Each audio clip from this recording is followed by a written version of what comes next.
Yes, Ms Jones, you're going to call the next witness. Yes, I am. Thank you, Chairman. It's going to be Mr. Robert Regan, please. Good, thank you.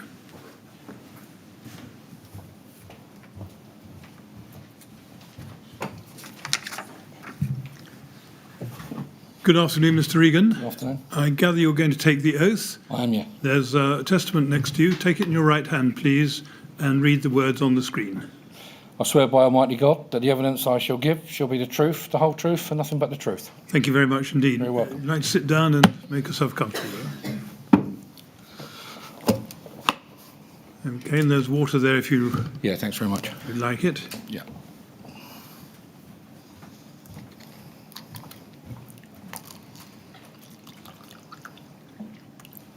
Right, when you're ready, Ms Jones. Thank you. Mr. Regan, thank you very much for coming to assist the inquiry with your evidence today. Yeah. And my questions are intended to be short and simple, but if you do have any difficulty understanding them, please don't hesitate to ask me to repeat or rephrase the question. Okay. If we get there, we'll take a mid-afternoon break, but if you do need a break at any point, please do just feel free to say. Please, if you could, be mindful of the stenographer who's to your right, taking a note of everything. So avoid over-speaking with me. I'll try and do the same. And also, if you could just give us a yes or no answer when the question allows, rather than shaking or nodding your head. Otherwise, that won't come up on the transcript. Okay. Now, you've made one statement to the inquiry dated 24th of April 2021, and that's at TMO 20901-275, and that will come up on the screen in front of you. Yeah. Is that your statement? That is my statement, yes. Thank you. And if we could go to page 14, please. Is that your signature? That is indeed, yes. Thank you. Can you please confirm that the contents of that statement is true? It is, yeah. And have you had a chance to read the statement recently? Yes, I have. Have you discussed your evidence with anyone before coming to the inquiry today? Not at all, no. Thank you. Now, firstly, I'd like to ask you about your roles and responsibilities when you worked for the TMO. So if I can take you to page 1 of that statement. I'm just going to run briefly through it, but you've got it there to refresh your memory if you need it. Is it right to say that you started working as a resident caretaker for the RBKC in June 1995? That's correct, yeah. June 95. And you became a TMO employee in about mid-1996, but you remained seconded to Lancaster West Estate Management Board at that time, is that correct, right? yeah. And then in around 2015 or 16, your title changed from caretaker to estate service assistant, is that right? Yeah, that's correct, yeah. Then if we could go to paragraph 15 of your statement, which is on page 4. It says there at the beginning, when TMO took over responsibility for the caretakers' ESAs, they dissolved our team. They offered me a post as a floating caretaker ESA.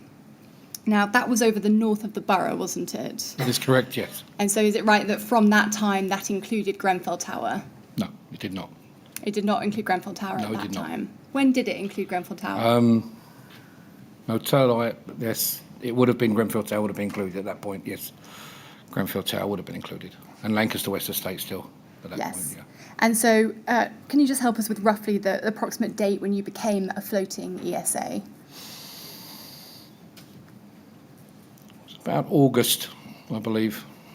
August of 2016, I believe. I took up post. August 2016. Ms Jones, I'm sorry to interrupt you. We seem to have a problem with the transcript. Yes, I do too.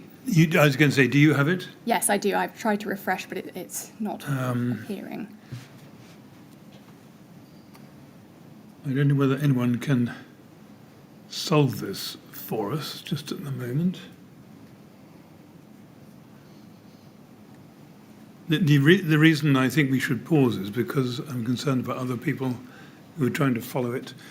Just so you understand, Mr. Regan, there are a lot of people following these proceedings from other places. Yeah. And some of them are having this transcript, and if it doesn't work properly, it makes life difficult for them. So we'll just Understood. pause for a second to see if we can sort it out.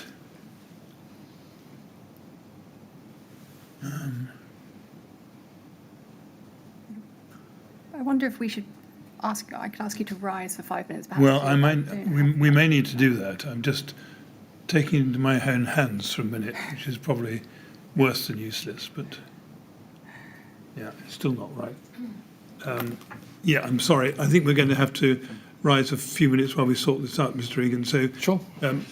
would you go to the usher? And I'll take the opportunity now to ask you to say something which I'm going to say again when we have a break. Please don't talk to anyone about your evidence while you're out of the room. No problem. All right? Okay, thank you. If you'd like to go to the usher, please.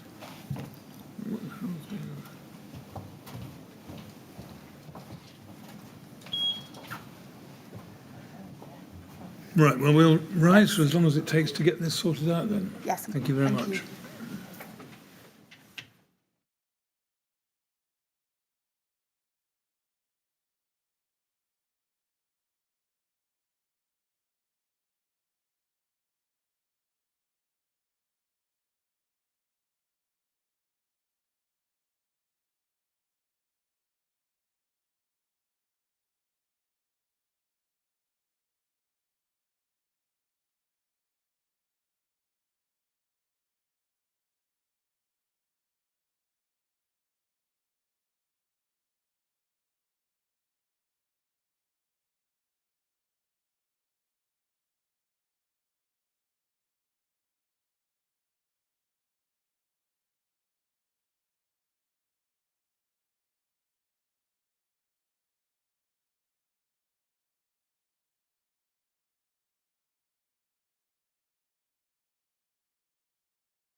Would you ask Mr. Regan to come back in, please?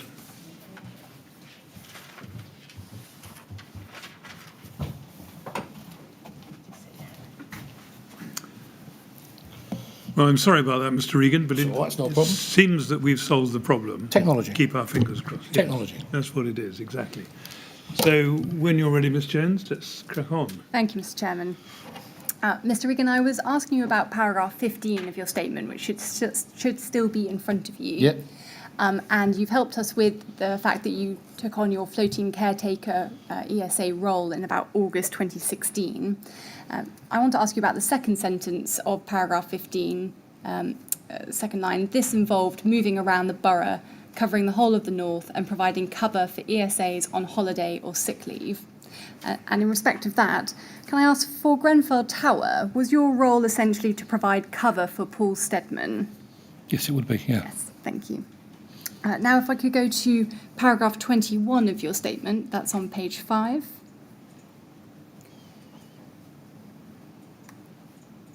And it says there at the beginning, in 2016, when TMO took over and changed my role to float over the north of the borough, I was not familiar with all the RBKC blocks in the north of the area.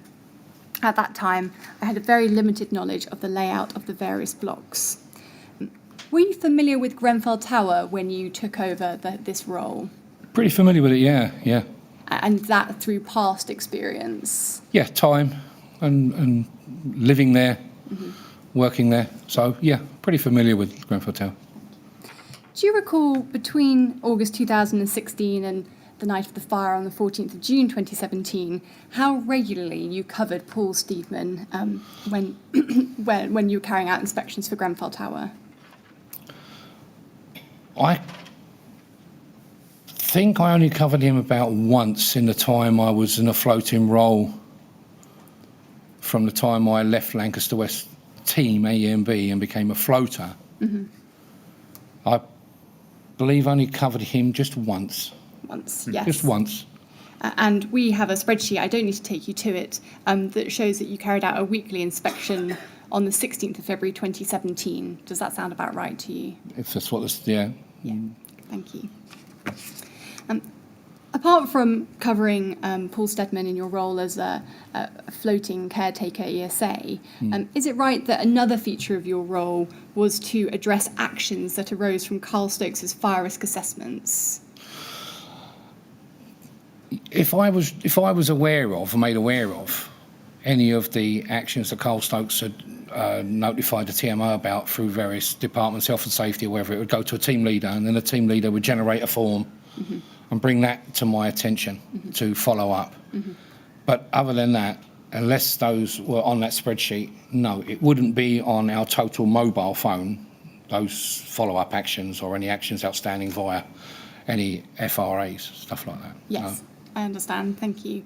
And was that always something that was a part of your role, at least from when Carl Stokes began his work in September 2010? Yeah, if I received, or any of the caretakers received an FRA form with a list of relevant jobs pertaining to their job roles, they would be required, like I would be, to go and check and see they've been completed and follow up appropriately with whatever department was the ones that issued the FRA. That's helpful, thank you. Now, in respect of your supervisors, do you recall that between 2011 to February 2016, you reported to Siobhan Rumble? Sorry, can I just correct you? There were no supervisors. There was only area manager, which was Siobhan Rumble. She was the area manager exclusively for Lancaster West Estate. She didn't have any other relevant estates to cover. She was in charge of rent income for a while, and that was about it. But for Lancaster West, she was the senior officer. She was the what called the area manager. There were no supervisors Yes, understood. at that time. And you reported to her until February 2016 when she left? Yeah. Yeah. Yeah. And I then did, yes. Yes, thank you. And then after that, you reported to Nicola Bartholomew from May to August 2016? Yes, I did. And then after that, from August 2016 until about January or February 2017, you reported to Louise Nezendonyi? Yes, that's correct, yeah. And then after that, did you report to Martin Barr until about May 2017? No, that's incorrect. Martin Barr was leaving the company within a week or so of me joining the TMO as a floater. Louise had stepped into the role, whether it was full-time or part-time, couldn't tell you. And shortly after Louise stepped down, back or left, I was off for about 5.5 months, and when I came back, Michelle Levy was picking up the role of team leader for the north of the borough. So it would have been Louise, Michelle. That's helpful. Martin Barr was prior to Louise. Thank you. That's You're helpful. welcome. Now, in respect of your day-to-day responsibilities, if I could take you to paragraph 18 of your statement, which starts on page 4 and runs to page 5, so if I could ask the trial director to have both pages up on your screen.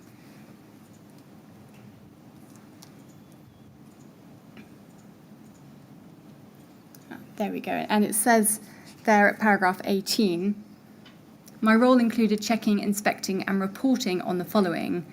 Brackets, please note this list is not exhaustive. And there you've set out a number of checks from A to L. I just want to ask you about a couple of the checks on that list. Firstly, item D, it says fire expansion strips. Yeah. Can I ask, was that intumescent strips on fire doors? Yeah, I've heard them terminised in different ways, but to me they're a kind of a fire expansion strip or a felt strip or a rubberised strip that would be in the door or attached to the door in some way. Yeah. And was that a check you were doing to a communal door or a flat entrance door? It would be any doors pertaining to communal walkways or fire exit doors to stairwells. Yes. Different blocks, different layouts, different style of doors, and you do a visual check, Yes. purely visual, Yes. to see that they were in one piece. Yes. There wasn't any breaks. Yes, so that was part of the role. Yes, I understand. Now, looking down that list, we don't see flat entrance doors, and you help us with that at paragraph 29 of your statement. If I could ask that we go there, it's on page 7.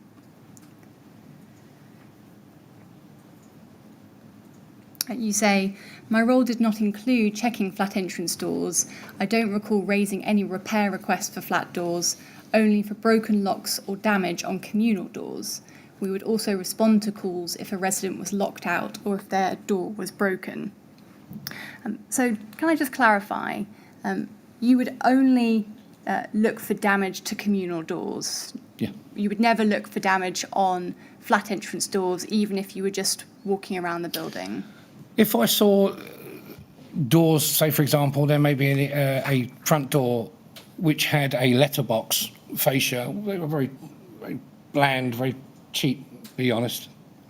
2 screws and just a flap. And if they were damaged or hanging off, you would put that in because it was damaged. As a rule, residents would normally be the first to ring up about, stuff like that. But if I saw it, yeah, I would make a note of it and report it through to CSC or make a note of it on the Total Mobile and get it in. But there was a very loose. There was no protocol for us. I had no understanding. If you saw something, you reported it. If you saw it, it wasn't like there was a book per se. Yeah. I was just vigilant as I could be and picked up as many repairs as I could do with the time I had allocated to me, and get them to the CSC, sometimes on the phone or sometimes through the Total Mobile, depending on how urgent I deemed it to be. And if it was pretty urgent, it would go through on the phone to CSC. So, yeah, if I saw the odd letterbox, I put some through. Yes. So would it be fair to say that your checks were of the external side of the flat entrance door? Absolutely, yeah. And they were a visual check only? Yes. And they were essentially on an ad hoc basis? Yes. Yes. Now, in respect of your training, you've helped us with that at paragraphs 41 and 42 of your statement. If I could ask that we go there, it's on page 9. And there I'll read it out. You say, before 14th of June 2017, I do not believe that I received any training regarding smoke control or AOV, dry risers, evacuation, emergency lighting, flat entrance doors, fire notices and or fire risk assessments. I consider the fire safety training that I have received was piecemeal rather than a full fire safety training package. Can you help us? Why do you consider that your fire safety training was piecemeal? Over the years that I worked as a caretaker, the job role changed from manual to administrative. What was originally a mop and bucket role became much more administrative. And therefore, obviously, we would expect to move with those tasks with the appropriate training. The fire training, which we had yearly, was repetitive. We would have a video of the Bradford fire. We would be told about our convection operates and the fuels, what sparks fires. We would be told, we would go and we would work with fire extinguishers, put out a fire on a monitor. To me, didn't include what do you do if somebody puts a match to half a dozen bins in a bin room down in the basement where you've got cars and petrol. What do you do about that? What do you do about propane bottles and gas bottles? What do you do about that? Where do you put them? Where's the storage? Where's the policy for it? The fire notices, we were given notices and just told, place them here, place them there. That's what we did. The relevance of the fire notices were what was on the written word in front of us. So when you take all these bits and pieces, there wasn't a full, to me, it wasn't a full package. It was as they felt you needed it. Yeah. Once a year for your fire extinguishers, once a year for your Bradford fire video, and let's do a quick quiz. I just didn't feel they encompassed what we did. What do you do when you've got motorcycles stranded in pram sheds with fuel tanks? Well, who takes them? Where's the recovery to? What's the protocol? If that's not piecemeal, to me, I don't know what is. Yeah, yeah, understood. So you're working in a very kind of, to me, you were working in a tight criteria. It was, they gave you some tools, perhaps not all the tools, and I just felt, personally, from my opinion, it was piecemeal. Most of what I learned was experience and reading up. You know, not saying the training didn't have some merits, but to me, it didn't tally with the role that we did, and it sometimes was short of some of the things that I felt we needed to know. Yes, and that would include the topics in your paragraph 41, would it? Yeah, emergency lighting. We had no plans. Where the emergency bulb is replaced, there's no plans. You went to the blocks, if you were, especially for me, if I was covering.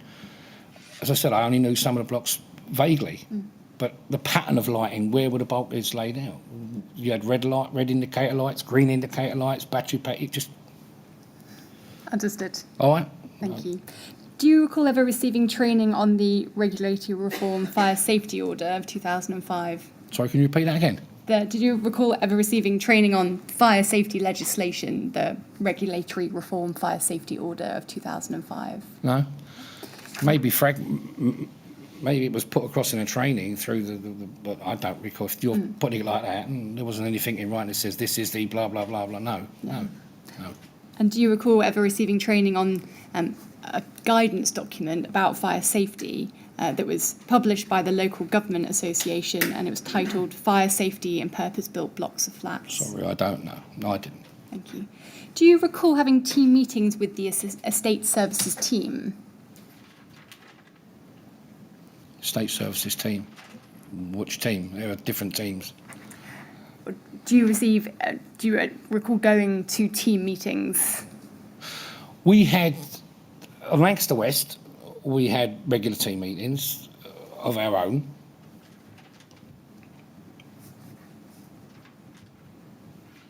And did you receive sorry to cut across you, but did you receive fire safety training at those meetings? No. No. Do you recall having on-site briefings when you were carrying out your role? On-site briefings pertaining to, can you give me an example, elaborate a little bit on it for me? Well, were there any fire safety topics discussed at any on-site briefings? Well, over the years, I'm sure if something new was implemented onto the estate relevant to our role that we needed to be aware of, we would be made aware of it. I know for a fact that Siobhan Rumble was very conscious of us being appraised of any new installations, and we'd be made aware that there would be forthcoming training. She was very good at that. She was very on the ball at that. You know, she was. But aside from that, no, unless we did a specific training for something specific, no. Okay. And do you recall Janice Ray ever meeting with you and perhaps the other ESAs to reiterate standards which you needed to apply in your health and safety inspections? I've met with Janice over the years many times, and I've had many meetings with many different people, including Janice, who I know very well. It's possible she did, but I don't recall any specific day or time or pertaining to, you know, Janice, again, to my mind, was always pretty good at picking up something if the caretakers need to know it. The health and safety team, Adrian and Janice, were pretty on it, pretty much on it in that respect. Yes. But I can't recall any specific meeting with Janice pertaining to what you're talking about. Yes. Sorry, I can't. Thank you. No, that's helpful. And do you recall receiving any specific training on inspecting a high-rise block? No. Can I ask you now to look at TMO 100 48988? So this is a participants list from a training session we understand was held on the 2nd of December 2016, entitled ESA Fire Safety Training. Your name is at the top of that list there with a signature next to it. Is that your signature? That is my signature, yeah. Do you remember attending that training?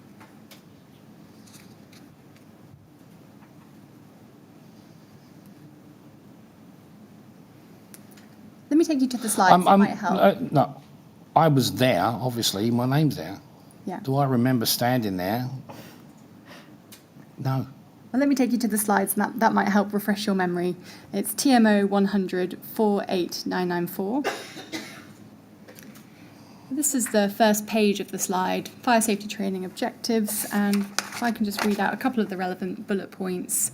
So it says it was to remind ESAs about responsibilities under fire safety legislation, and jumping to the third one, to outline specific responsibilities in relation to inspections of fire safety features of blocks, emergency lighting, fire alarms, AOVs, dry risers, fire doors, etc., and explain the importance of these, to outline the TMO's approach to fire risk assessments and the issues being highlighted by these, to clarify evacuation strategies for residents, and to reiterate current procedures and identify any areas for improvement.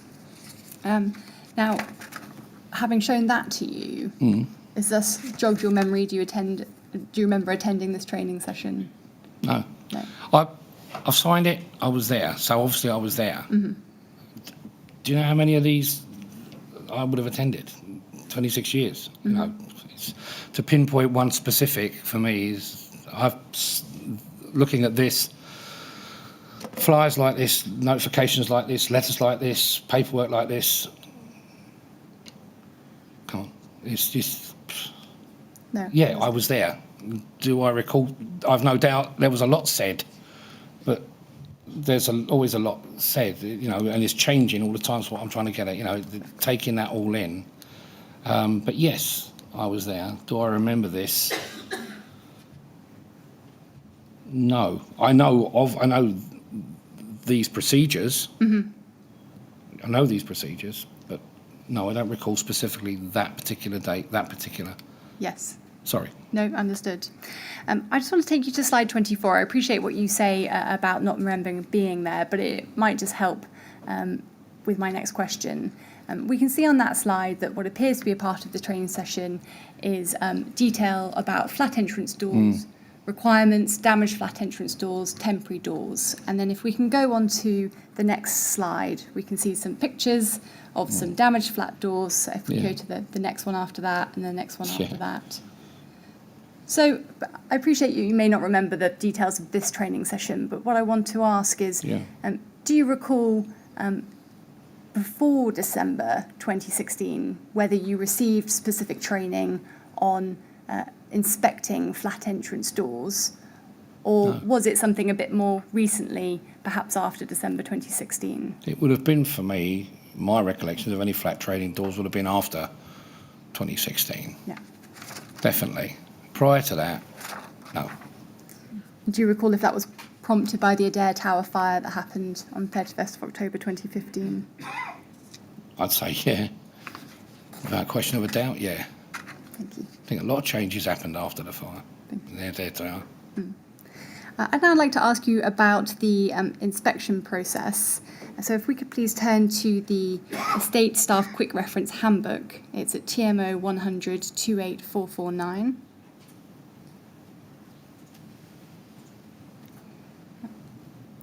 Is this something that you're familiar with? Yeah. Yeah. Do you recall being given a copy? Yes, I do. Yeah. And would you Still got carry it round with you on your inspections? No, wouldn't carry it around with me on my inspections, no. Would you refer to it at all? Depends. If I was being on a float, generally at the office, if there was something I needed to clarify, I would refer to it. But often as not, a lot of what I did came through the experience, you know. But if I was uncertain about something or needed some guidance on a professional level from one of our techies, I just used to go and see them directly, you know, try and cut time down. It was always about time, time. And what you got up here, what we learn up here is what carries us through the day. And we carry an awful lot of, believe it or not, stuff. We carry a lot of equipment as well, which you may not believe, but we do. A lot of keys, notepads, phone, pens. You've got some of the lads may carry tools with them if they've got to do minor jobs or adjustments. You run out. And in the summer, if you're only wearing a shirt which doesn't have a pocket and two pockets, they soon fill up, let me tell you, especially if you've got your wallet in your back pocket. Yes, as well, absolutely. If I could take you to page 83. Yeah. Beginning of page 83, and it runs for a couple of pages, we see something called the inspections routine checklist, daily routine checks, and it's got a number of items listed. Is this something that you're familiar with? Yeah, I think it's off Total Mobile. And is this the checklist that you would use, certainly before the personal digital assistants came into play? Well, what I'm looking at, looks familiar through Total Mobile. Up until that point, I never had a list check sheet like that. When did you start using Total Mobile? It would have come in at the time we was at Lancaster West. That's for certain, and it would have been sort of the latter stages before I left, and probably a couple of years before. So we changed over from a handwritten form to electronic form. So this is where I'm recognising that from. So it would have been used on Lancaster West around it. Yeah, that's fair to say that. Yeah. But it came in, I think, electronically more than it was. Certainly not on the hand. Yes. Not the forms I saw, anyway. Yes. And when you were conducting your inspections, would it be your aim to go through all of the items on this checklist? Oh, yeah. You do your best to get through as much as you could. Yeah. Can I ask you something about, in your statement in paragraph 20? Yeah. It's at page 5.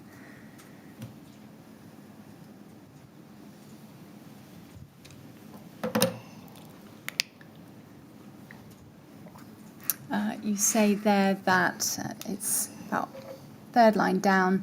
Repairs to be raised could vary between the size of the building being inspected, along with the time allowed to do the inspection. Yeah.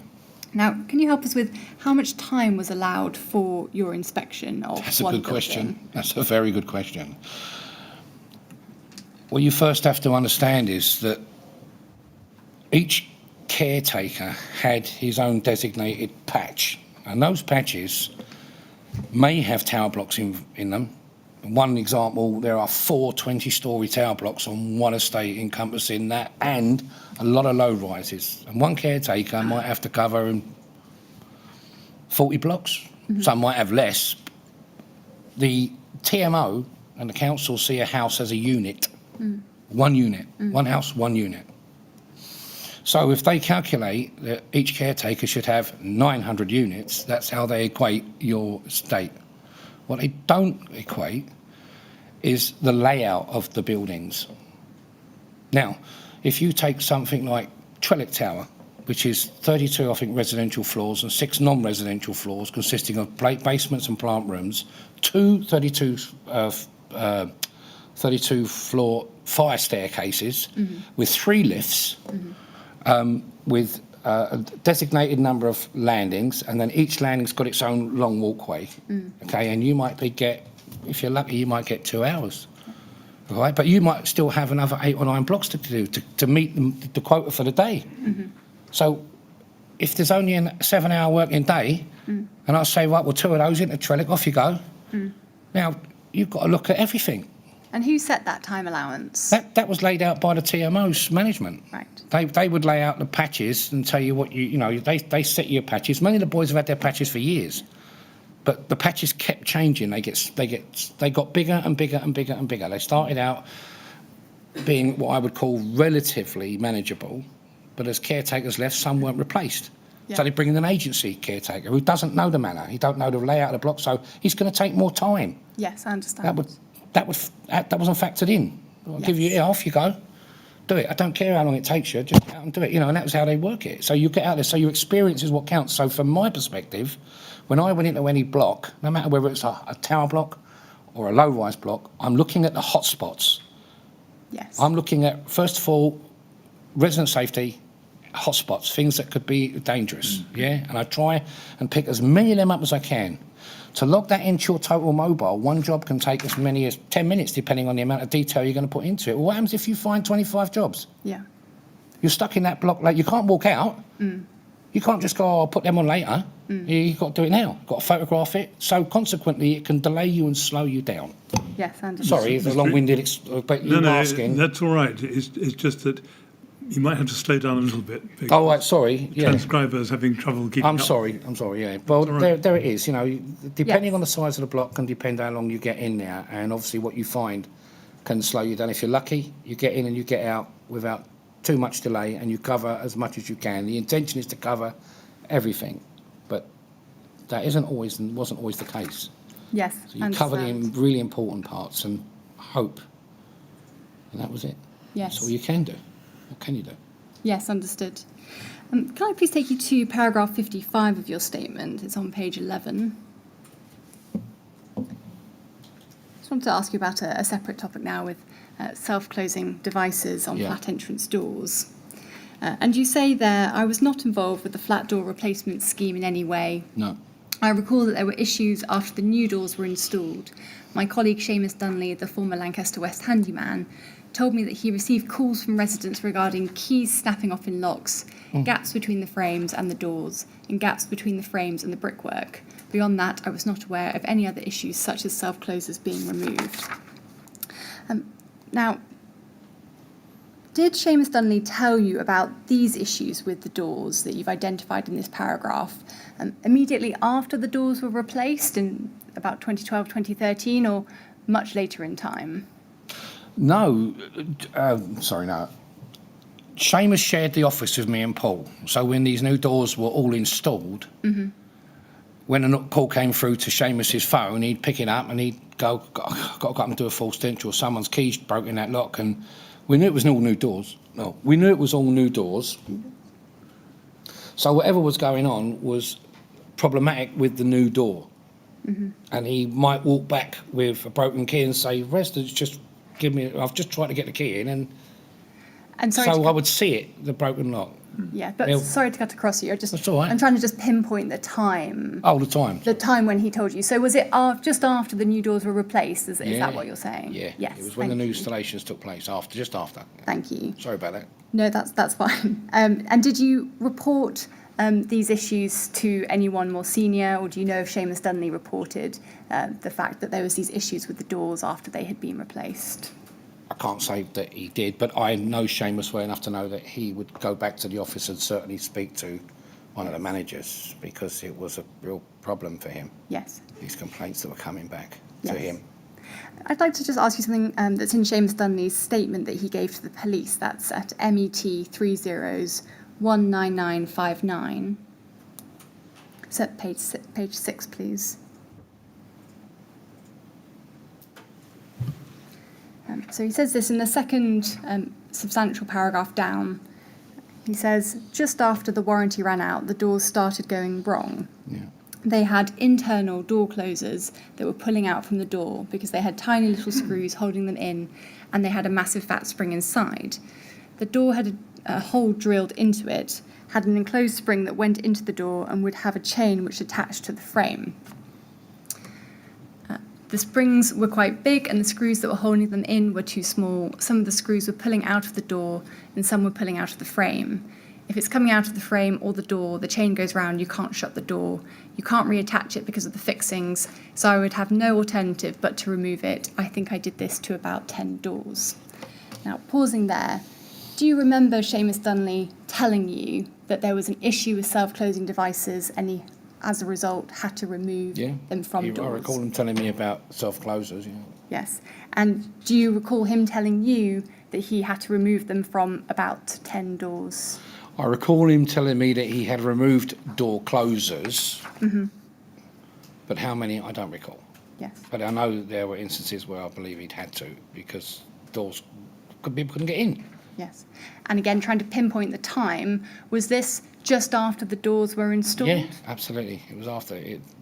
And did you raise this with anyone more senior, the fact that there was issues with the self-closing devices? Well, I was only made aware of it via Seamus, and Seamus answered directly to Siobhan. He didn't answer to me. He answered to Siobhan, not trying to shun away from anything, but we tended to try and keep everything as streamlined as we could. So if we had a beef, I would, and I'm coming to you. I'm going to come to you because it could get distorted in some way. Yeah. Seamus was very much the kind of guy that would take it straight to you. He wouldn't mess around. He was a very straight up guy like that. If he had something to say, he would do it. And so if there was an issue, he would come to Siobhan. Yes. And do you know if he specifically raised it with Siobhan Rumble or anyone else when you were both discussing it? I can't say that I wasn't there. No. But what I can say is that I am sure that he would have. I know Seamus well enough to know him to say that. He wouldn't leave it dormant. He wasn't that kind of a guy. He was very much, very fit. And it would annoy him that he's got these doors are on and he's having to do this. So if that makes sense. So he's like, I'm coming to see you because, that's all it's all about. Yes, that makes sense. Thank you. And do you know if this problem with the self-closing devices was remedied? Did you know? I couldn't say. No. I couldn't tell you. Thank you. For sure. Can I now turn to a different topic in respect of emergency planning? Yeah. If we can go to TMO 100 28449.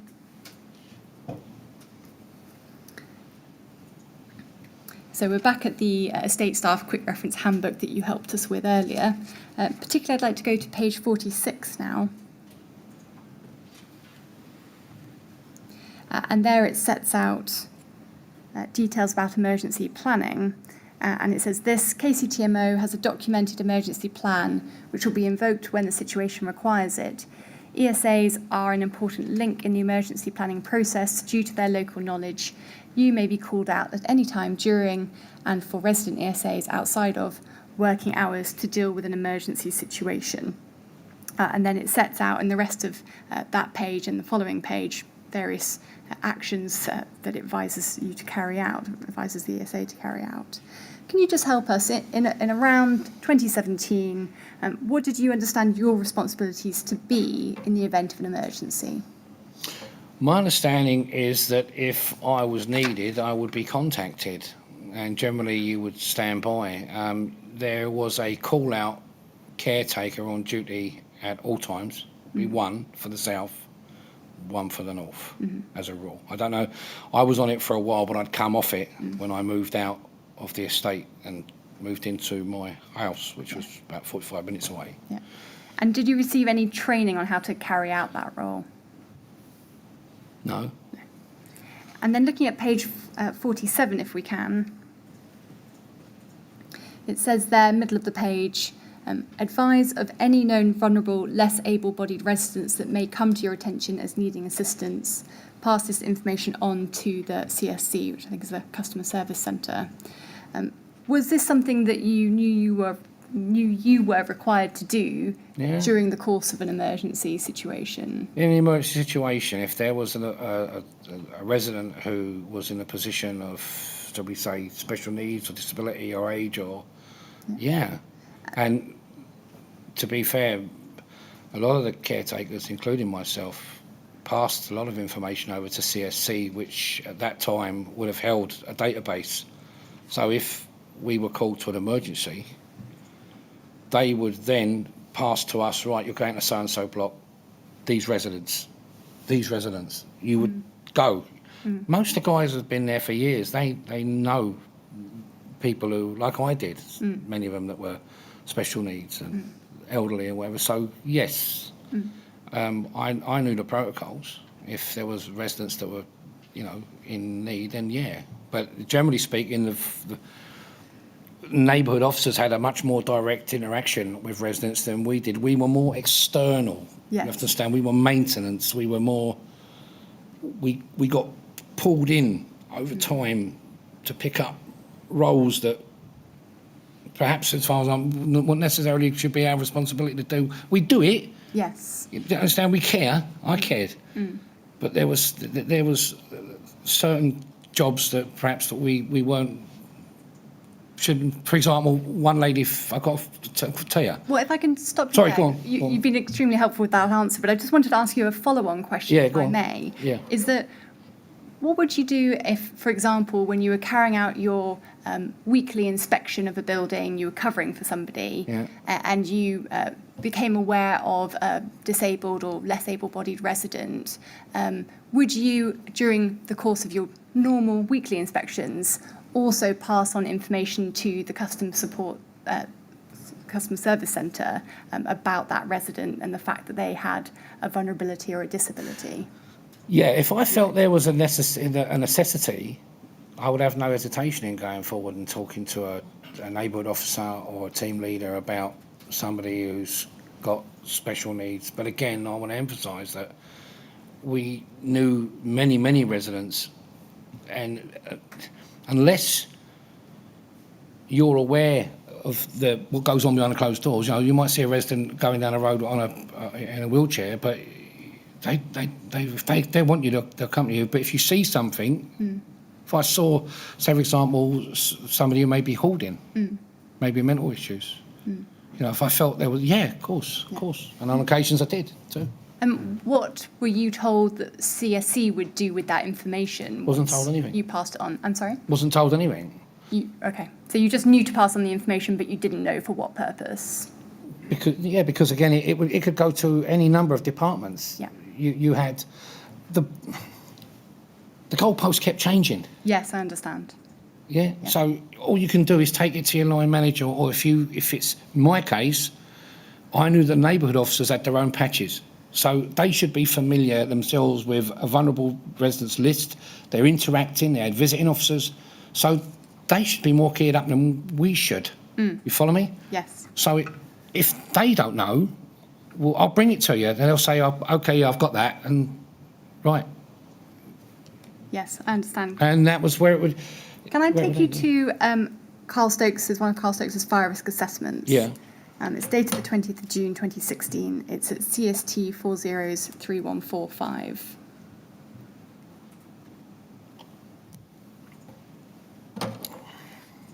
Particularly, we're looking at page 5, please.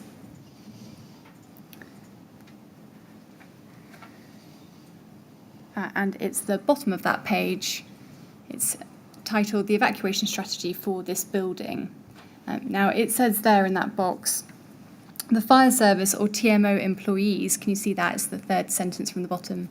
The fire service or TMO employees will arrange for a general evacuation of the whole building at any time if this is appropriate to do so. Now, my question on this is, were you aware that you were to assist with arranging general evacuation of Grenfell Tower at any time if appropriate to do so? No. Thank you. Can I move on then to page 24 of this document?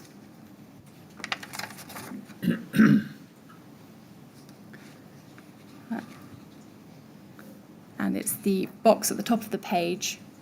This is in a section titled Disabled Residents, and it's the second half of that box that I'd like to take you to. It says there, both of the lifts in this building are firefighter evacuation lifts and could be used as part of the evacuation strategy for disabled persons. And then it goes on to say, but if these lifts were used, this would be under the control of the fire service if they were in attendance.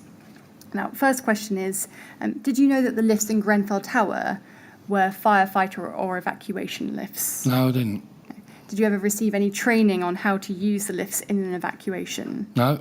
Can I take you to another document, please? It's TMO 20866013.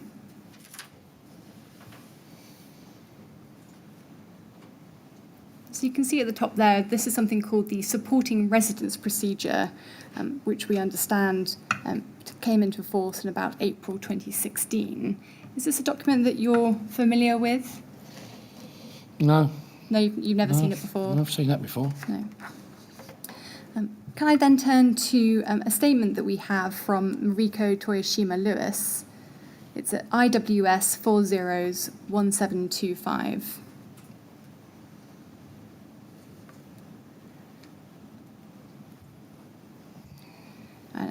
That's the statement that she's given to the inquiry. If I could go to page 21, please. And we're looking at paragraph 63. She says, one of the issues I did raise was regarding what would happen in terms of me escaping if there was a fire. I asked Rob and the neighbourhood officer what would happen if there was a fire in relation to me escaping. I also asked the people working in the Latimer Road office what would happen if there was a fire, as I am in a wheelchair. Now, do you remember, are you the Rob that she's referring to? I am indeed. I remember this lady. Yes. I remember this lady well. And do you recall speaking to her about how she would evacuate in the event of a fire? We had a long conversation, and I do recall speaking to her about that very issue she raised with me. As part of a much bigger conversation. I'd been sent down there because of a issue with her chair, a mobility chair, which was being charged with an electrical cable through the letterbox. Yes. And when I got there, I could see straight off the bat that this was problematic, and I really didn't feel comfortable about this because it was a health and safety issue that I felt should have been issued or dealt with by them directly. But I went down there on the behest of my team leader to assess and tell her she couldn't charge it. And I could clearly see there's no way it could be done unless there were sockets on the landing. And when she came to the door, she was a lovely lady, Japanese I believe she is, and she was so bent over. How she was put in that flat, to this day I do not know. Totally inappropriate for her.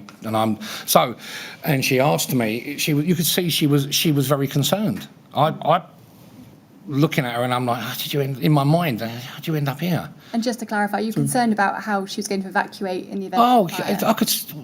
It was yes. And can I ask you I could then? see it was totally inappropriate for her to be there, and in can I my ask- opinion. I'm sorry.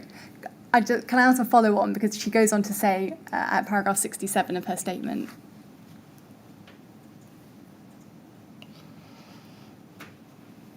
And this might just help us with the conversation. She Sure. says that the response that I received in relation to what would happen if there was a fire and I'm in a wheelchair was from Rob, and the neighbourhood office was verbal, where I was told that I am on the list for disabled people in the tower.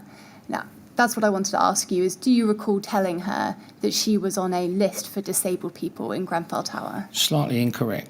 What I said to her was I believed she would be on a list for disabled people because at that point in time, the TMO were compiling lists for vulnerable residents. They were updating, if I recall correctly. And the Grenfell Tower refurbishment that had taken place obviously involved new residents, and there was that floor was, I believe, primarily designed for disabled and special needs individuals. Yes.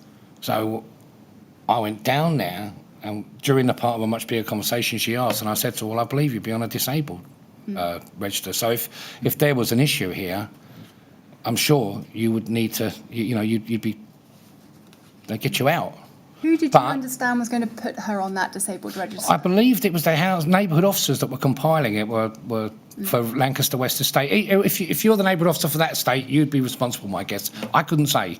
But I do know that there was lists being compiled, yeah? And we was also told, you know, when you're out there, if you see anybody that you may feel is vulnerable, bring it to our attention. So I'm sure the other guys and I was. And this list was being compiled. Yes. When it was compiled at that time, I don't know. But I certainly wasn't going to go in there and make her feel any easier than she was. She could see she was nervy. Yes. And I could see, looking at that place, that she shouldn't have been in there. How she got there, I don't know. But I'm not going to make her feel any more uneasy.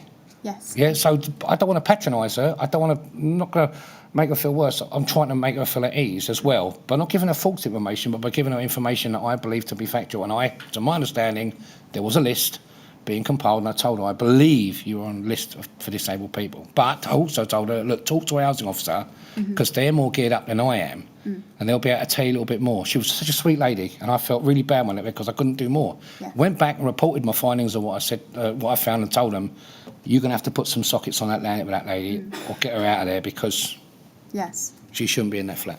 And did you report to anyone yourself that she should be on that list? I reported back to Louise what my finding was. As I said, Lancaster West, by that time, had their own team working down there. I wasn't interacting with them, so I reported back to my team leader, Yes. which would have been Louise. I have to say to you, I had to assume that she was being put onto a list or was on a list, because I wasn't in my remit. I wasn't, a higher echelon. Yes. I suppose I could have said, is she on a list? And I don't know, maybe I may have done even, but I did make it very clear that I had concerns about her with that mobile scooter, Yeah. with a cable coming through the door. She had no choice, was in an impossible position, and I think they needed to go back and look at it and get a neighbourhood officer down there to have a chat with her. Thank I you. do remember that. Thank Right. you. That's very clear. Thank you. Do you recall ever being required to post fire safety leaflets to residents' homes at Grenfell Tower?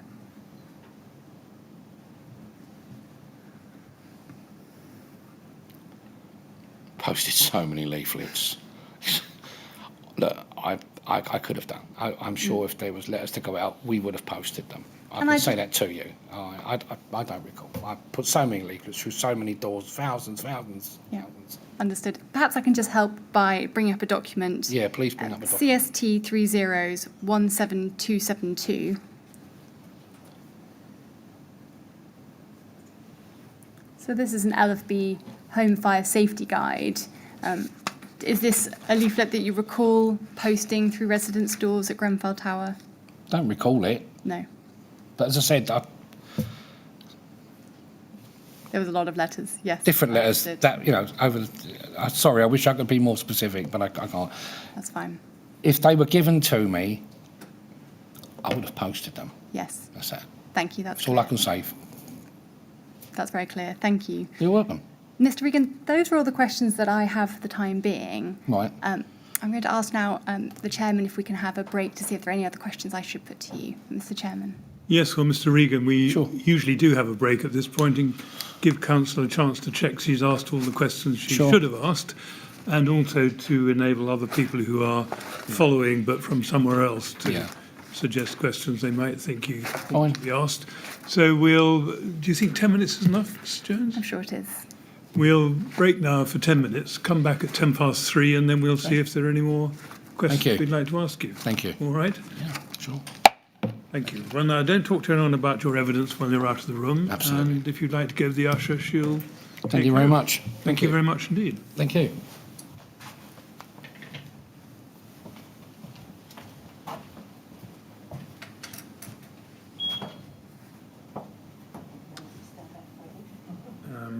Joe, is 10 minutes enough? Right, 3:10. Thank you very much.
Yes, would you ask Mr. Regan to come back in, please?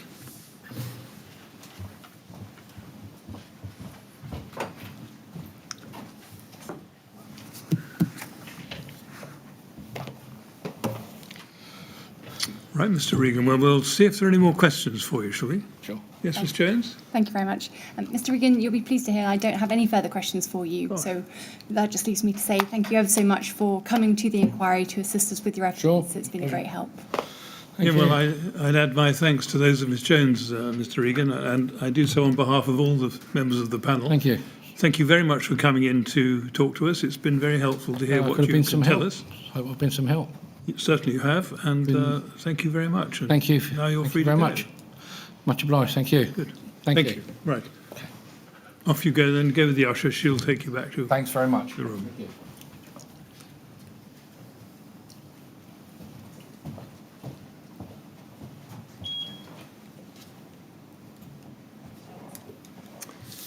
Thank you, Ms. Jones. And that's our last witness for the day, is it? Yes, it is. Yes, a little bit earlier than Well, never mind. It's good to have got through the day's work within the time allowed. Yes.